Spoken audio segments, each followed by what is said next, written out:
Hello. I wanted to make absolutely sure the frickin' microphone would work before just doing another one of my this is gonna go absolutely nowhere ramble sessions.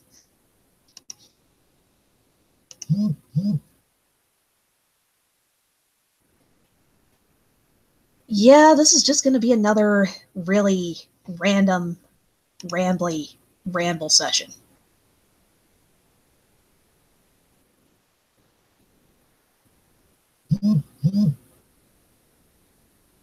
Any show you're pumped up for? Ah, only show I'm really avidly excited about right now.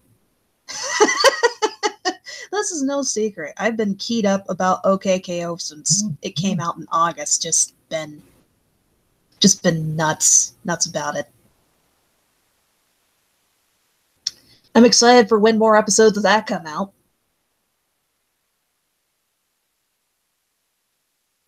Hmm. Can't really think of any other cartoons I'm too excited about. I just don't watch TV much anymore. I've seen some of Cartoon Network's newest contenders. None of those really pique my interest.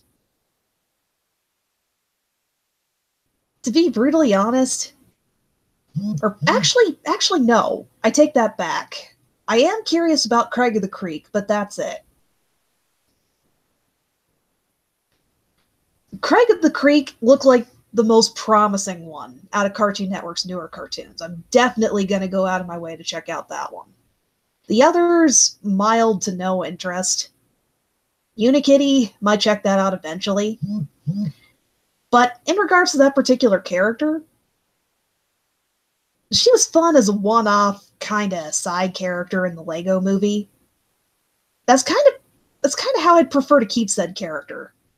I'll admit that part of my aversion to the show, or what has me raising a bit of an eyebrow, is the art style, the fact that it's animated in Flash. I know it's not fair, but Teen Titans Go has pretty much capitalized on that. It's Flash. It has this really simplified, bold outline, cartoony look. Very vibrant colors. When I think of the aesthetic, that Unikitty is pretty much using the same aesthetic. I'll check it out eventually, just out of sheer curiosity, but it's not really up there on my list. There's a lot of things that I go in with that kind of. There's some things that it's like pulling teeth to get me to watch.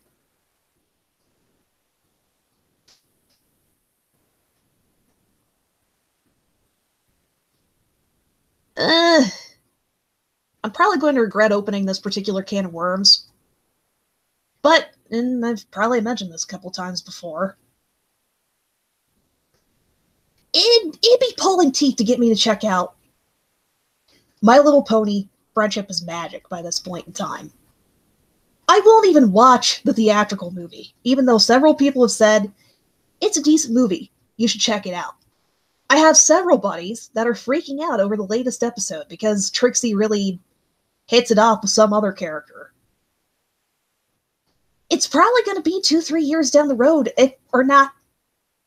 Actually, I'm just going to be brutally honest. It's probably going to be 10 years before I can sit down and watch this cartoon again. And it's probably going to be because I'm watching it with a kid. Watching it with the future kid that's curious about it.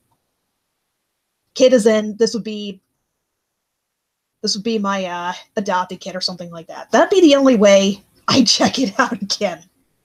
And it's nothing against the show itself. There's some very solidly well-written episodes. They have a fantastic team working on it. The production values have gone up with every season. From what little I've seen, they just keep stepping up. Writing? With just about any show that reaches 5, 6, 7 seasons, you're going to have a couple of duds pop up along the way. So it's because Friendship is Magic reminds me of somebody. Somebody that I had a pretty bad falling out with. it reminds me of somebody. That's the reason why I don't really talk about it much, why I'm not too keen on striking up discussions about it. I don't know. Probably didn't even need to bring that up. But that's the big reason. That's it. I'm one of those people that can say, Brony kind of ruined the show for me. Again, I just want to make this absolutely clear. I don't think being a fan of the show is bad. The show itself isn't bad. The reason I haven't tuned in, or probably am not going to tune in for a while, personal reasons. It does seem pretty ridiculous coming out and saying it. The thing is, Friendship is Magic isn't the only... Hell, I was thinking about it today. Kind of interesting that I can watch Tangled, the animated series, the series based on Disney's Rapunzel movie. I can watch that just fine. But thinking about watching the original movie again? No. Can't do it. Same thing. There's a grain of truth to the idea that there's some pieces of media that really remind you of somebody. Somebody in specific.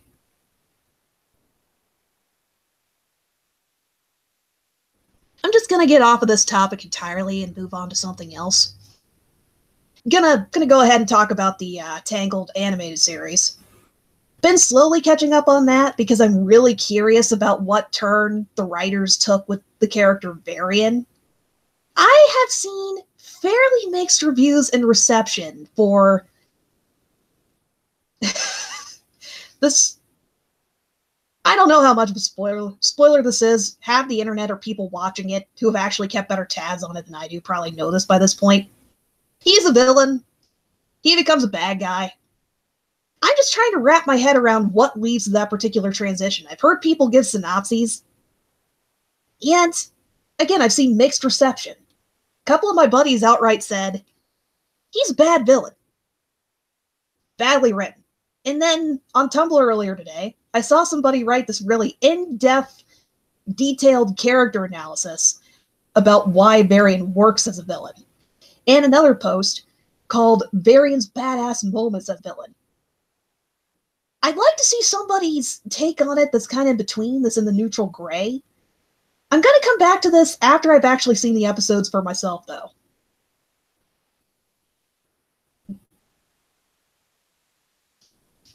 Gonna go at this slow. Probably not going to have any opinions or takes on it until the end of the week, since slogging through an entire season is something. I like Tangled. It's a fun show. Just 2-3 episodes at a time is more than enough. It's Darth Maul and Tangled series. Oh my god.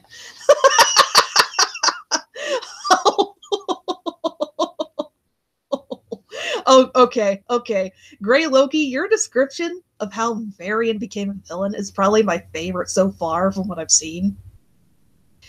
Pebble in his shoe, a la Ed from Ed, Edd n Eddy. That's just perfect.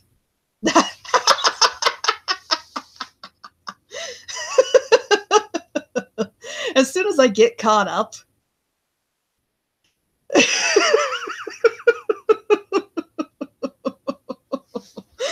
Would you mind if I drew a picture using your idea with Varian just sitting on the rock, wearing like with the expression Ed has, just Varian in the Danny Antonucci art style, sitting sullenly on a rock, and then Flynn and Rapunzel are standing nearby, and they have these looks on their faces, trying to figure out how to cheer him up. That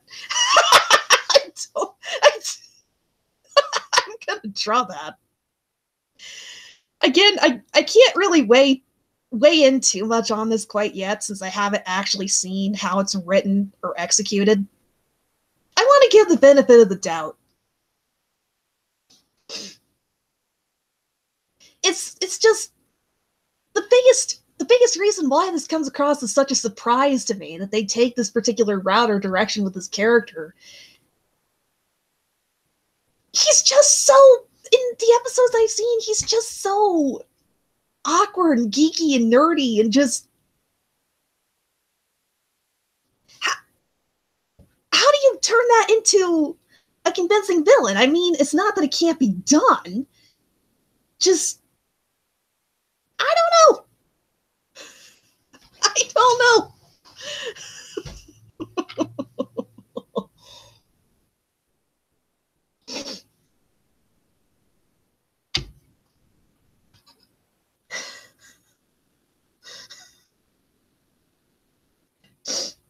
Kind of disappointed I can't really keep this discussion going. I definitely need to do another live event stream or something, because building this up enough, gotta have something to say about it. Gonna try and bring in another couple of people. My goal, if I were going to have a panel or discussion about Varian as a villain, I want someone that was staunchly in the camp, I didn't like this, someone else who liked the direction Varian's character took, and somebody who's in the neutral gray, who didn't exactly like it, but could see where, or isn't entirely pro or con, but could see where the writer's coming from, sort of act like a mediator kind of thing. That's who I'd want. That's who I'd want in this particular discussion. I know two people that are con. Just need to find somebody who's pro. I think I know somebody. Just have to reach out to them, see where things go.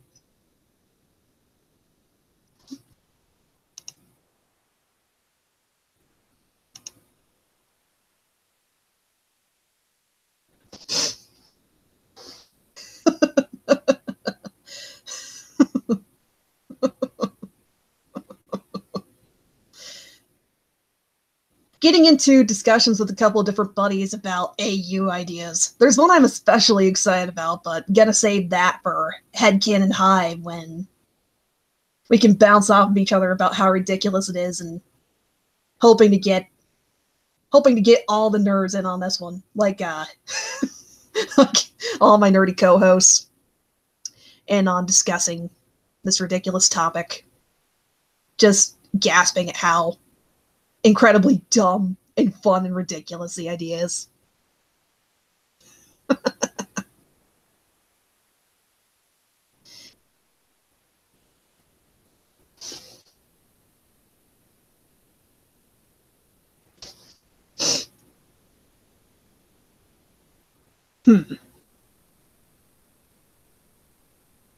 From what episodes I've seen of Tangled so far, just going to come back to this discussion, discuss what I have watching the series thus far.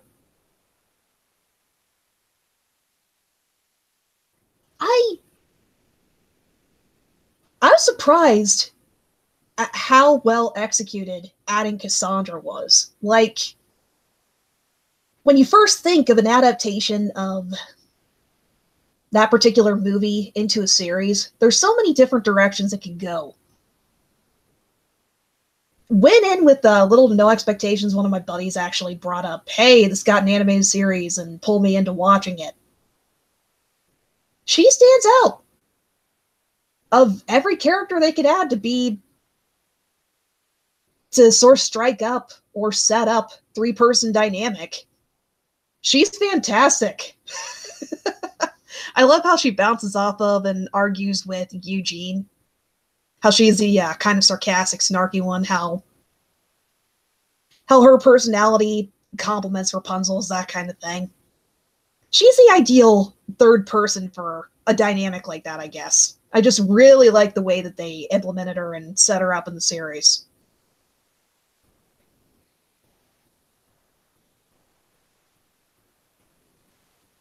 From what episodes I've seen so far, the one that's really sticking out in memory is the one where, you know, that classic trope where you have a really friendly, kind of extroverted character notices that one person doesn't really like him all that much, and they're hell-bent on befriending him or figuring out, why don't you like me? This one ends. This one doesn't go entirely for, I guess I'll say this much. There's some shows where they kind of backpedal or soft shoe out of that particular moral and have the two come to some kind of tentative, even ground or understanding with each other. Or there's some really benign hurdle that they can overcome and end up liking each other, getting along. This one? No. No, they went for my preferred ending for this kind of trope. He doesn't like her just because he doesn't like her. Just kind of putting it out there. There's going to be people out there that don't like you, whether it's justified or not. And there's not a whole hell of a lot you can do about it. Just try to be polite, try to be courteous with them. Get along with them as reasonably as you can. But you're wasting your energy, you're wasting your breath trying to get along with them. I kind of like how the series approached it or set it up. I'm not saying that this is something incredibly original. I just like the fact that this is a show that decided to go that route. If I bring up any show doing something or taking a particular route or pointing it out, it's not in the sense of, hey, this is an incredibly original take or idea. I've never really seen it executed before. In this case, it's more of, I'm glad they went for result X, Y, Z. That they went for this. It's a bit stronger in that particular respect. That's just one example. Series overall tends to be pretty even-handed or level-headed in delivering morals or setting up specific themes and tones and such.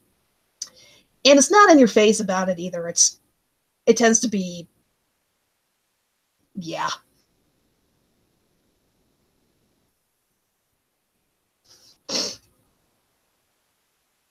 Thing about this too, they definitely follow through on it as well. Like one of the episodes I was watching today, the contempt that this shopkeeper has for Rapunzel and her returning it, it's still there. It is still very much alive.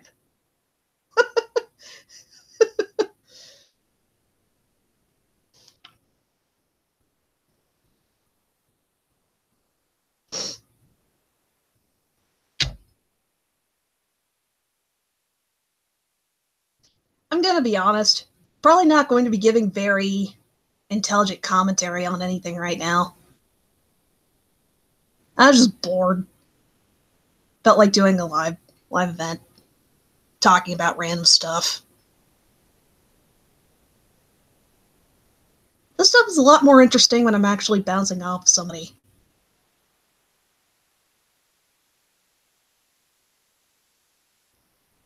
Or how about I just be brutally honest and admit, podcasting is not my strength. This is not something I'm good at.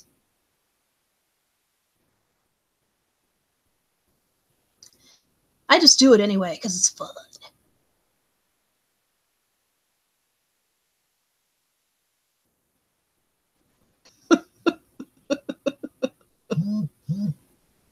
Favorite villain in cartoons? My favorites tend to be the more comedic villains.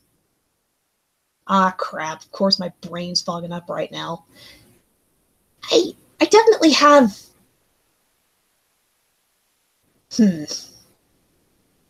I guess I just have a favorite archetype. I'll go ahead and just start from there and... Yeah, start from there. Like, one of my all-time favorites, gonna be in my top 10 list no matter what, Jack Spicer from Shaolin Showdown. The biggest reason for that is because he introduced me to the character archetype of the comedic villain, or he's one of the better executed I've seen in cartoons growing up, even up till now. That's pretty much the character I'm thinking about, or who sets the measuring stick when a comedic villain kind of steps out of that particular role. I'm not against cartoons keeping villains are particular characters in a certain character archetype or role. But it can be pretty interesting when they kind of step out of it a little. Like they explore why that particular villain acts or conducts himself the way they do, why they fail, and why their failure is such a disappointing thing to them. In the case of Jack Spicer, one of the best episodes in the series, in my opinion, is a one where he tries to turn over a new leaf. And where another series might just follow through and he'd have this entire redemption arc and become one of the good guys. This series didn't. It was depressing, or it was kind of tragic when he ends up going back to being a villain because he's scared of what kind of hard work, effort, and consequences he might face from being a hero. It was just easier to go back to something he was familiar with, to something he knew. Exploring that particular kind of dimension to a character archetype like that.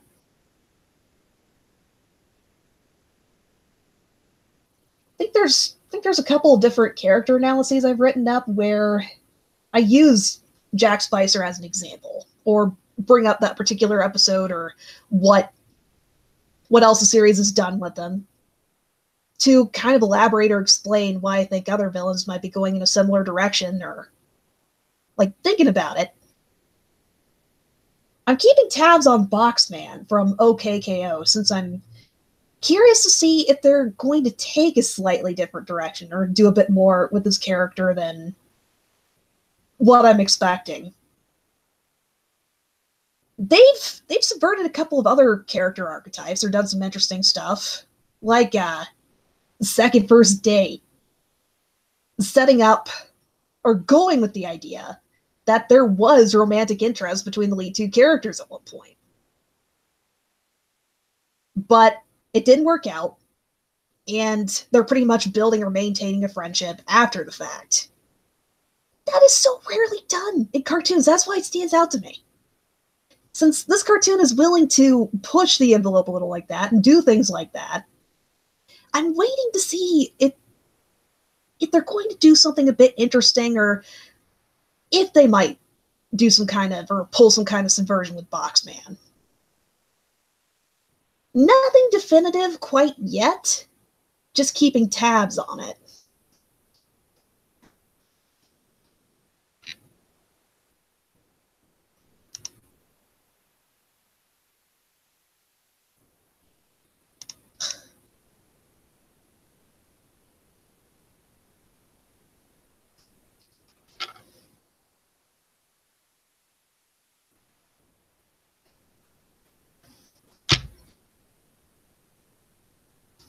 And looking at some of the comments here, I need to watch Kids Next Door again.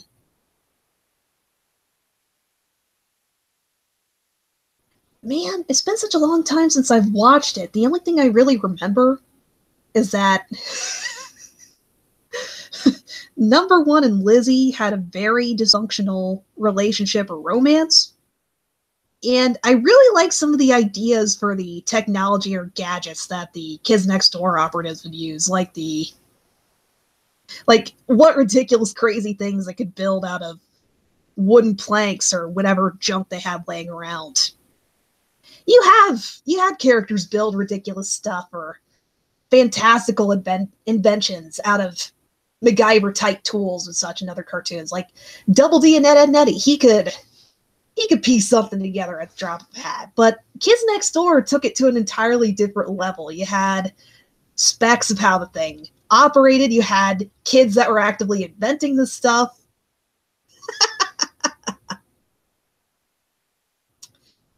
Yeah, just the whole 2x4 technology concept in general.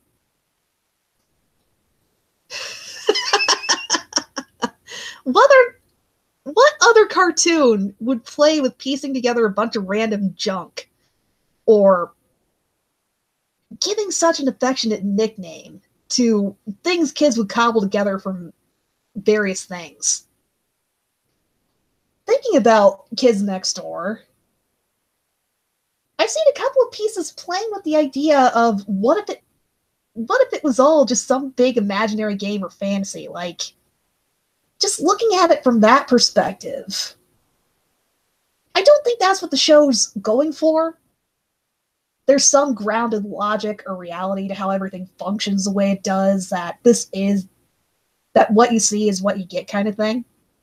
But just adding that kind of layer, wondering, what does this stuff actually look like? Are we seeing things from the perspective of the kids themselves? And it just looks that much more, I'm going to use this word several times, I just know it, fantastical than what the reality of it is.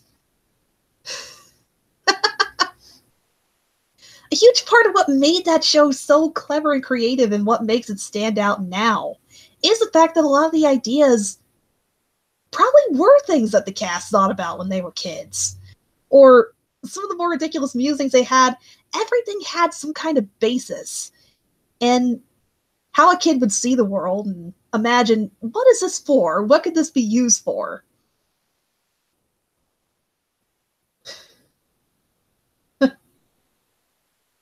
Thinking about what kinds of cartoons I watched as a kid, Kids Next Door is definitely one of the ones that I'd say was one of the most original and unique premises for cartoons. And I guess that's saying a lot, considering I grew up in the 90s when you had all this surreal, ridiculous, over-the-top stuff like Cow and Chicken and what weird, ridiculous stunts they pull there and what other...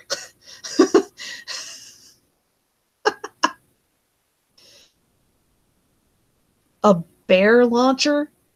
Yeah, I need to go back and rewatch this series. Probably notice and pick up on so much more now than what I did when I watched it when I was in the show's target demographic.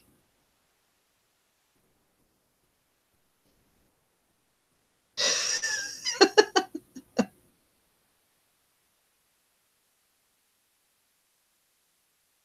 sorry to cut this off so soon, but gonna be going to bed pretty soon here, so yeah.